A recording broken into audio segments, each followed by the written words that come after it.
Yang jelas pesan Presiden, hal-hal yang perlu diperbaiki segera diperbaiki, ya. Hal-hal yang belum baik di masa lalu kemudian akan diperbaiki dan harus diperbaiki. Ditolak atau tidak mungkin nanti bisa tanyakan ke Pak Mensesnek ya. Tapi yang jelas yang saya terima adalah perintah untuk meneruskan tugas untuk memimpin PCO sejauh ini. Berarti pesan untuk meneruskan itu disampaikan secara langsung oleh Presiden atau dari Kementerian Kita bicara hal-hal yang umum soal negara dengan Presiden, tapi kemudian perintah untuk meneruskan itu disampaikan oleh Mensesnek dan Seskap. Tapi untuk kedepannya dari Pak Presiden sendiri ada mungkin tambahan evaluasi untuk komunikasi Presiden pemerintah? Yang jelas pesan Presiden, hal-hal yang perlu diperbaiki segera diperbaiki, ya. Hal-hal yang belum baik di masa lalu kemudian akan diperbaiki dan harus diperbaiki. Jadi perintah Presiden itu lebih umum kayak gitu. Soal pengangkatan jubir istana, Pak. Kan Kenapa? nanti, kata Pak Prasetyo Hadi, ini nggak akan tumbang tindih antara PCO dan jubir istana. Berarti tupoksi PCO apa, tupoksi jubir istana? Karena sebenarnya kalau tupoksi kantor komunikasi Presiden kan sudah dituliskan dalam Perpres. Dan pejabat paling senior di istana itu kan Menteri Sekretaris Negara.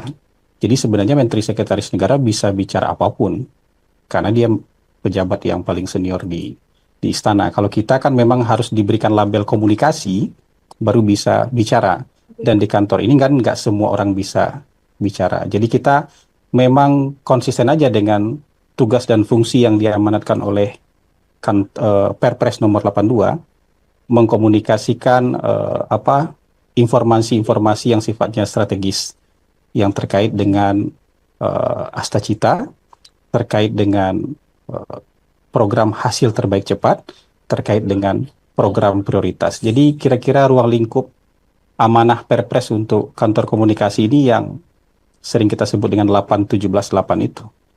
Tapi ya kalau Mensesnek itu juga bisa bicara apa saja karena beliau yang paling tahu semua kebijakan pemerintah.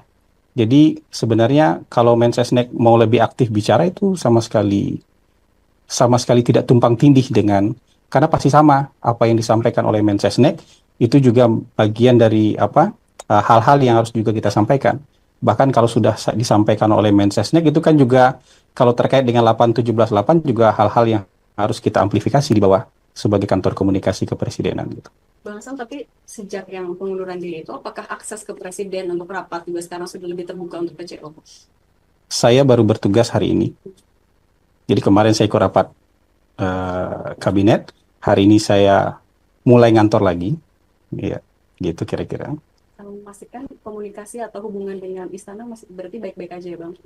Hubungan tidak ada masalah. Jadi maksud saya gini, teman-teman, kemarin itu ada hal-hal yang mungkin memang tidak bisa saya atasi sama sekali.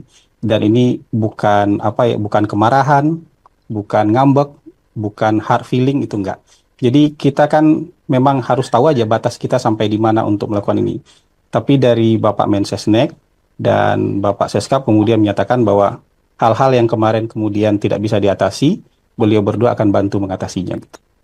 Kalau boleh disampaikan apa ya kemudian hal-hal yang tidak bisa diatasi itu mungkin apa sih Bang sebenarnya, apa terkait komunikasi atau kebijakan? Yang jelas ke depan tentu akan lebih baik lagi. Ya, yang nggak usah dijabarkan lah. Insya Allah ke depan akan jauh lebih baik lagi. Oke, Pak. Terima kasih. Ya, cukup. Hasan, satu lagi. Ya, masih ada. Ya. Penasaran mungkin apa yang pada akhirnya membuat Bang Hasan ini menerima lagi ditunjuk sebagai kepala PCO. Saya kan loyal sama Presiden. Jadi tahu diri itu bukan sesuatu yang bertentangan dengan loyalitas kan. Tapi begitu diperintahkan untuk melanjutkan, ya sudah, kita sebagai bawahan beliau, sebagai anak buah beliau ya patuh untuk melanjutkannya gitu.